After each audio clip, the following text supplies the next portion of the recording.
Welcome to Modern Church Leader, a short daily show to help you grow your church, be more effective and efficient, and powerful for the kingdom of God.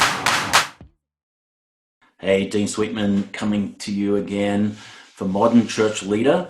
I'm going to talk a little bit today about capital campaigns and when you should or shouldn't be doing that, even as a small church, as a church plant. You really be thinking about raising capital for big time purchases like land or buildings. And so let me just first say right out of the front here is that yes, you should. And so obviously when you're planning your church, you're talking about generosity, you're teaching those early stage people that are joining the church about being generous and giving. But then I don't think it's ever too early to start talking about the vision of getting space. And so, there's the rental of church, the school halls or shop fronts or buildings or warehouses. There's all that you can raise money for, by the way, in a capital campaign. I've seen a lot of churches, and I did this myself, do staged fundraising, even for things like moving into rented facilities, because there's always big expenses. Sometimes there's 3 or 6 months of rent that you've got to put down for commercial facilities. There's obviously the fit out, the stage. You got to purchase those chairs. You got to buy sound equipment and audio visual. And so, you can run up a pretty fast tab by moving into even a rented facility. So could that be a capital campaign? Absolutely. If your budget is $100,000 to get that rent down payment, to get some of those hard fixed costs that you have to install to be able to run those services, get the budget.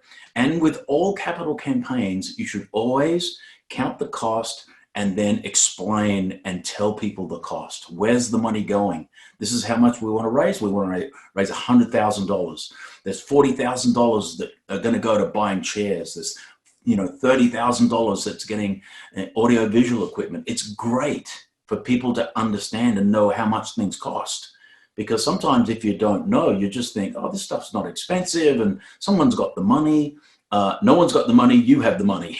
And so you got to preach the vision to the church. But I always found it very beneficial to let people know how much things cost. And then, so I've got my budget of $100,000, and then how am I going to go and raise that money? Well, you pick a time period. So it might be 6 months, might be 12 months, might be 18 months.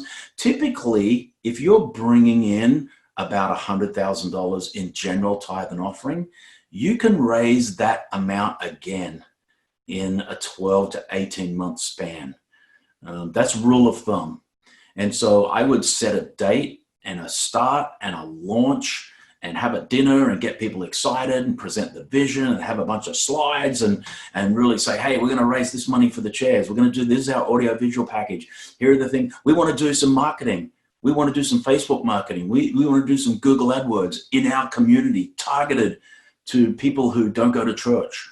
You can put all that in your budget and really have a launch plan around the cost of those things. And then the two big things that really move the needle on capital campaigns is, first of all, the one-time gift. So, hey, let's bring kind of our first fruits type of offering to this moment, and then the recurring. Having people pray about and commit to an amount every week, every month, whatever their pay period might be. You want to get people for this select period of time. So it's a start and finish campaign. We're going to raise X amount of money, and we're going to do it in this amount of time. And you're going to use all the common sense things that you kind of understand and know, the budget and the giving ability of your church. But then you're going to launch this thing, and then the last thing you're going to do is provide regular updates, and you're going to keep people in the loop. I used to have this big thermometer on the wall, and I'd go and paint it in red every time we reached a certain milestone, because you want to keep people informed and inspired to continue to keep on giving when it comes to raising capital campaigns. So you can never start too early. Church plants can certainly get involved and start capital campaigns early, and it sets the culture, and it really ingrains that culture of generosity and giving in your church from day one. And I would totally advise that. I'll see you next time. Thanks for listening. Please review Modern Church Leader on Apple Podcasts and visit our website for more resources at tithe.ly or follow the links in the show notes.